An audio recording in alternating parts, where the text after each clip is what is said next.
So I had an interesting journey through footy. I first started with local districts when I was about 10 years old, and it was a great time there. I played with Stephen Wright, who played a lot of games at the Swans, but at that time I was a pretty small kid. I was probably undersized in both weight and height, and played there until about under 14s when the transition went to under 16s, and I thought long and hard about whether I'd be playing any more footy because I was getting knocked about a fair bit.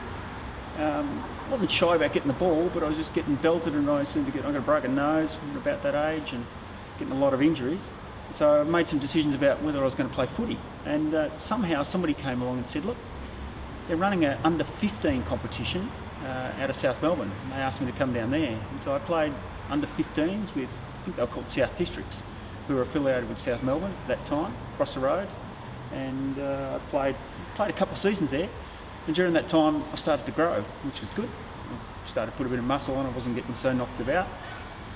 And then I think that club went into the South Melbourne under-19s, and at that time I probably wasn't that interested in playing footy for them, so I moved over here to Camberwell and played in the under-19s here. My strong recollection is I played about 3 seasons or maybe more. I played quite a few games in the under-19s here, and I actually captained the team for a couple of years. And it was a great time, and I never really thought that I was going to get into the seniors when suddenly I got the opportunity to break in. I think they just stopped me from playing an under-19 game one day and said, you're in the reserves. And I only played about a very small number of reserves games until I got the opportunity to play in the seniors. And as I said, I played about maybe 50 or so games on and off over a number of years because I broke my footy career up with a bit of athletics as well. And then, I don't remember exactly the year, but certainly after the 81 grand final, I went and played reserves footy at Hawthorn. I enjoyed it. It was a very strong season. They won the flag. They won most of the game, and I managed to play most of the season in the reserves there. After that I went and played for Springvale for maybe about 3 or 4 seasons, and again stopped because I thought I might have been a chance to make a Commonwealth Games team for athletics. And then finally finished my career at Officer out near Berwick. I played maybe 2 or 3 seasons at most, and that was probably due to necessity where I was buying a house and needed a bit more cash, and it was a great opportunity to finance my purchase. But truly, nothing will ever surpass the time at Camberwell.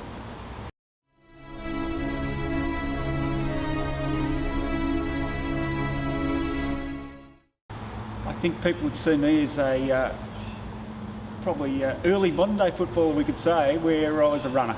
I came to the game with a strong running background. I had good endurance and thin, running style player. Probably, I'd expect me, that's what they'd say. If anyone you'd ask them about me, they'd say this kid in those days could run all day, and if we could get him the ball, or he could get it himself okay, he'd do okay. I generally played on a half-back flank, and so it'd give me a great opportunity with no wings in the VFA in those days, where we played 16-man on the ground side, to run down the wings and either take the ball out from someone like a Chamber or Juddy pushing the ball out, and I could flash down the wings and carry the ball down and push it down to squeaker it full forward. So people would say I was a running ball carry type player.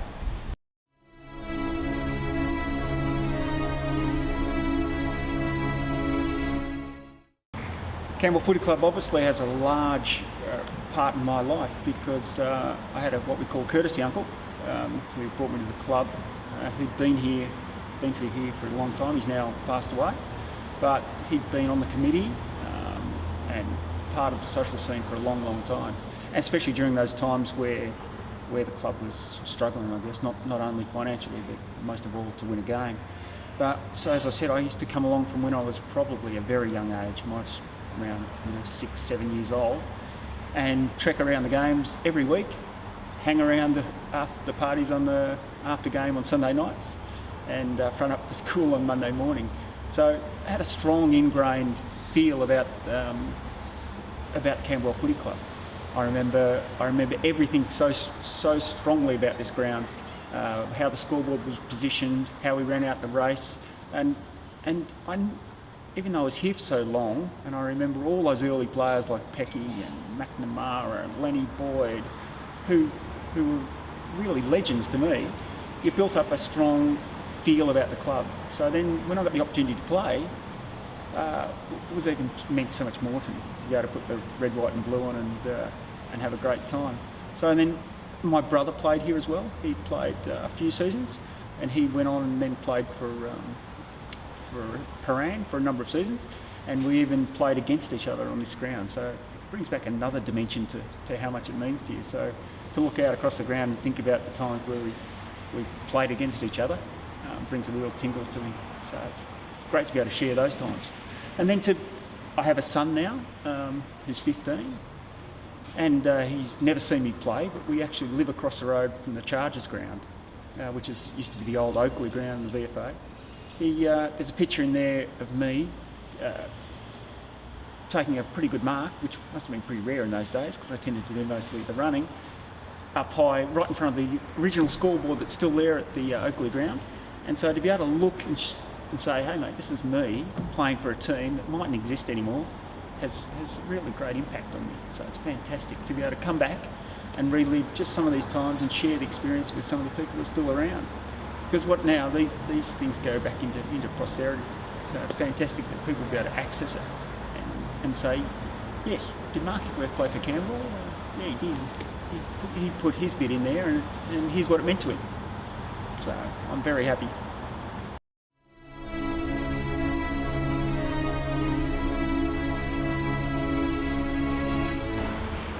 Ideally, I often look back and think, gee, I would love to have been part of the 1979 Premiership team because I'd been here for such a long time and been part of what you'd say the furniture and built up was my club.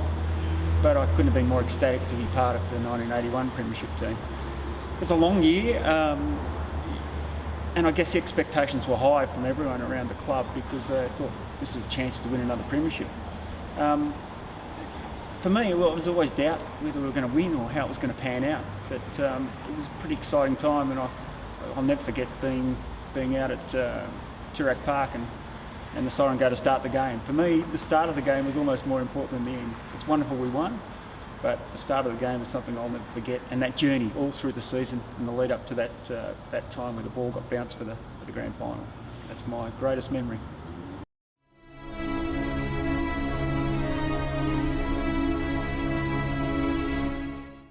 Yeah, I remember a cold, wet season, as they all seem to be in those days. Kids these days get footy pretty good, where the grounds are fantastic and the sun seems to be shining during the winter, but it was a cold winter's day and we were playing Port Melbourne here at Camberwell Oval. It was a tough day and we were approaching three-quarter time, and I'd been having a reasonably good game. We've got a number of possessions, and they put someone on me to try to stop me running, cut me off all the time and put me out of the game. And I had a bit of altercation with Buster Harlan, and I went down to pick up the ball and he lifted his knee and split my eye open. And it was very close, to my recollection, it was pretty close to three-quarter time.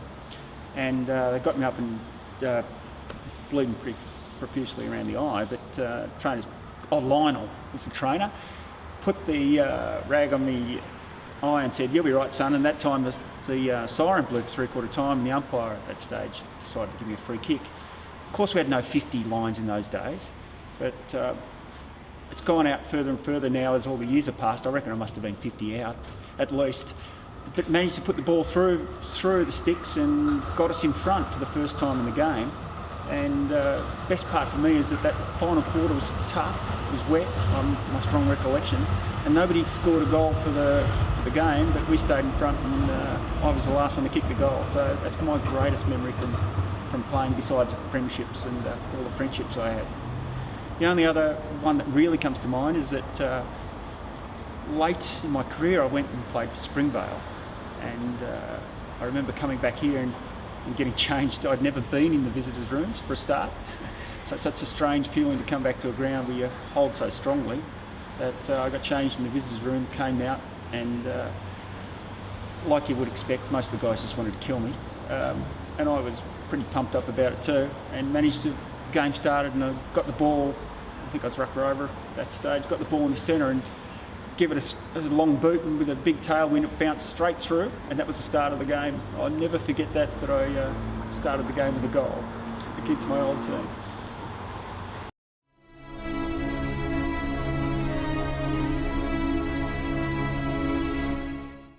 Gee, lots of good players at Camberwell over the years. I think you can't go past people like Happy for kicking goals, later Squeaker.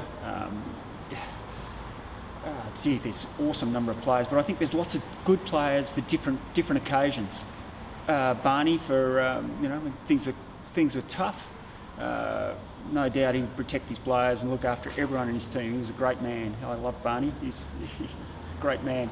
I think for me, I look back to my first game of VFA footy, and that was against Preston at the Kramer Street Oval. And I remember I was in the centre baller when the game started, and Harold Martin knocked the ball out and then just decided to keep running it through and give me one with his elbow straight in the jaw, and basically let me know that I was a new kid in the block and I shouldn't be getting too involved in this game. But for me, the part that comes out of it is Ross Wright just come charging down from centre half back, as he prone to do, and just let Harold Martin know all about it, and made me feel about 10 feet tall. So for me, he's one of my great men that I played with. Lots of other good players though. I look forward, see Robbie McPhee, just steadiness in his back pocket. You can't go past that. Who else would I really love? Chris Rourke, players people may not even remember, just for their ability to get in and get the ball and push it out. Loved them all the time. So we had a great opportunity. Drew Pevitt, Roy Carl. It was a great team built around that 1981 Premiership of young blokes coming in. We had a transition, I guess, from some of the 79 players. So I had a great time and some great people around me to show me how to play footy. That's the best part I loved.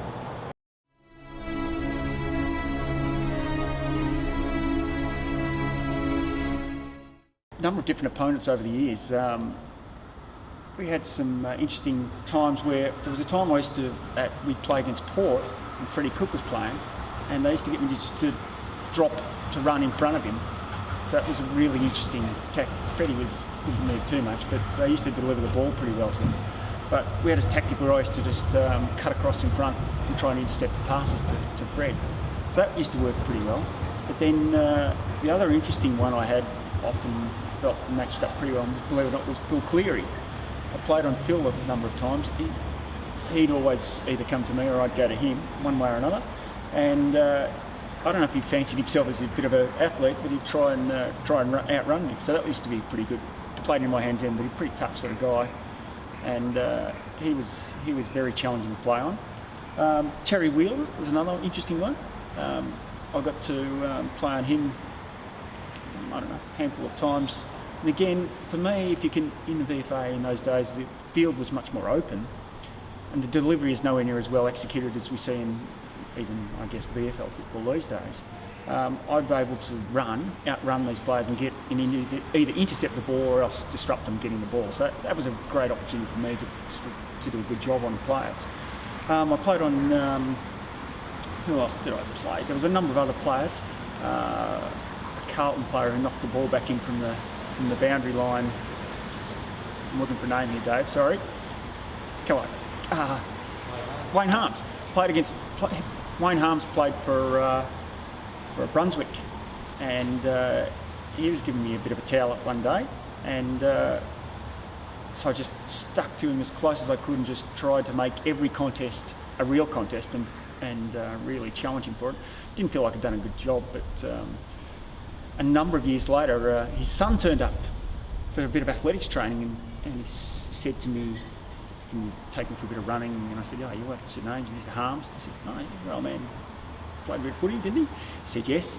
And off he goes. I give him some training, and then he comes back the next week and he goes, "My old man reckons you're a prick." He said, "You stuck to him like shit to a blanket." And you know what? It was pretty good. I was pretty happy to hear that news, and that's some 10 or 15 years later. So got the chance to play against some pretty talented guys. Sometimes they were either on the way down from AFL or VFL in those days, or some of them going up. So yeah, pretty amazing times playing at Camberwell.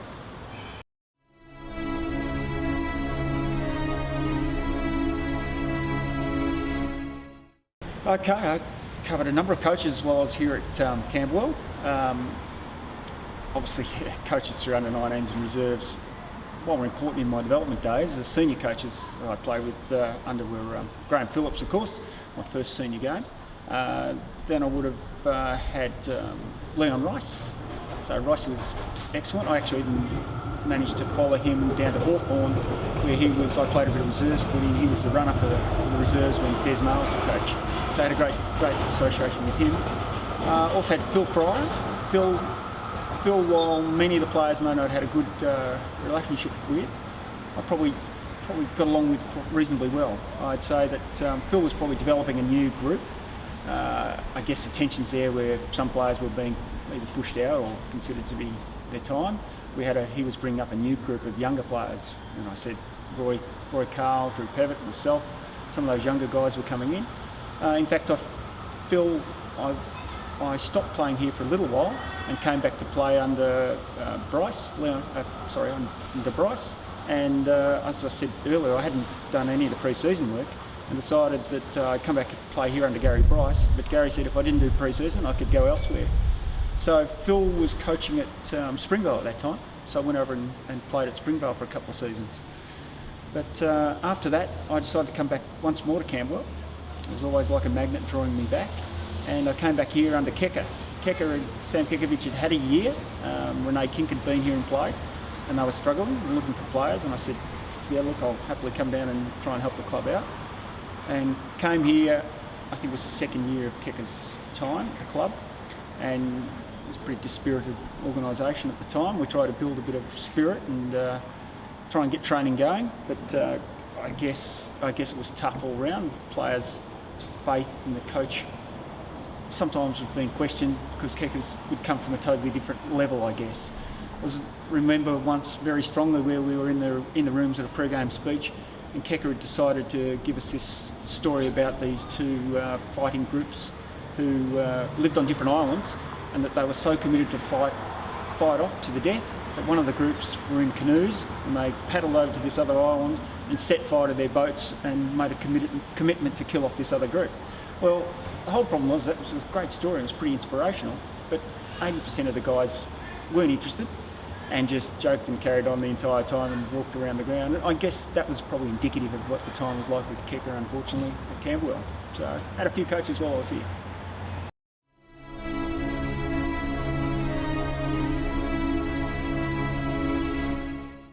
A great little story comes to my mind. It was a very, very wet winter, as they all seem to be, and we were playing down at Werribee. And the grounds were so wet that they decided I think they tried a helicopter down there to dry the ground out, but that was costing them too much.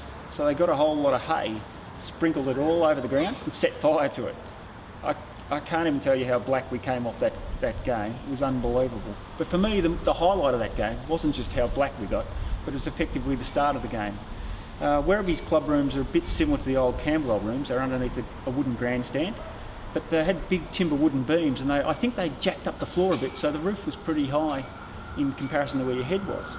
And we were under there jumping around and doing our star jumps and carrying on, and Peter Slazik in his normal manner is just about ripping the doors off the hinges and jumping around. Pete used to get very wound up, and I remember we decided we'd do some high jumps, and so Pete ducks down, puts his hands on the ground, jumps up, he's right in front of me, and hits one of these beams with his head, falls flat on his back, knocked himself out. Don't think actually ever took to the field that day. Great work, Pete.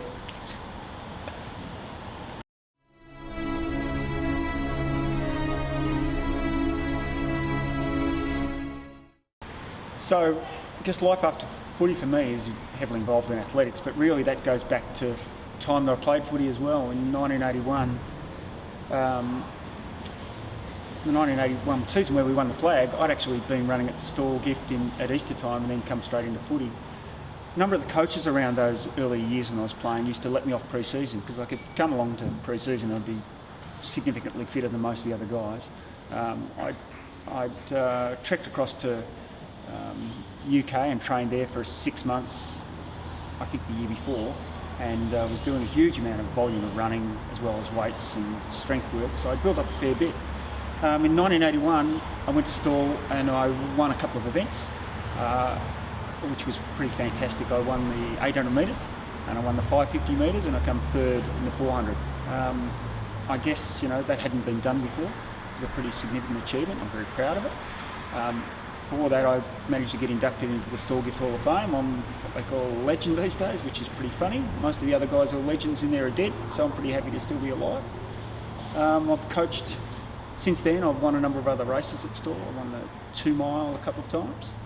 But what was great was to come back after that 1981 Stall gift and then take straight up to footy. And I remember it was fantastic. The first few weeks, my speed differentiation to most of the other guys was fantastic. I was able to just run after the ball and have no problem. And obviously as the season wears on and your training subsides, you come back to the field effectively. And I remember, pretty sure it was that season, in the first few games I was playing at Caulfield, and the ball looked like we were kicking with the wind, and the ball had been lobbed down from centre-half back, and I was sitting at the back of the pack at centre-half forward, thinking, here we go, here comes the ball, and I'm ready to scoot off. And one of the Bears players just grabbed me shorts, whipped them down and went down to my ankles, that I couldn't run off, and he said, come back, jogged up to me later and said, how good was that? I was able to stop the best runner there was in the team. So I'm still heavily involved with athletics, clearly. I've been doing it ever since. I've won a few other races and I've had some good success along the way, but most of all what I enjoy now is being able to give something back to a sport that I love as well, as much as footy. I coach about maybe 50 athletes on a regular basis, and that means seeing them probably 5 or 6 times a week, writing programs, doing the weight training, doing the sprint training, doing the distance training, whatever it may be. Some of those I probably have about 10 or so AFL umpires, mostly boundary umpires, with some field where I help through. So I really enjoy that.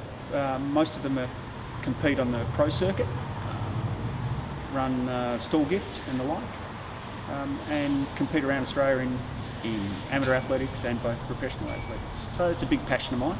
So I really enjoy it, and that's been my key activity outside footy.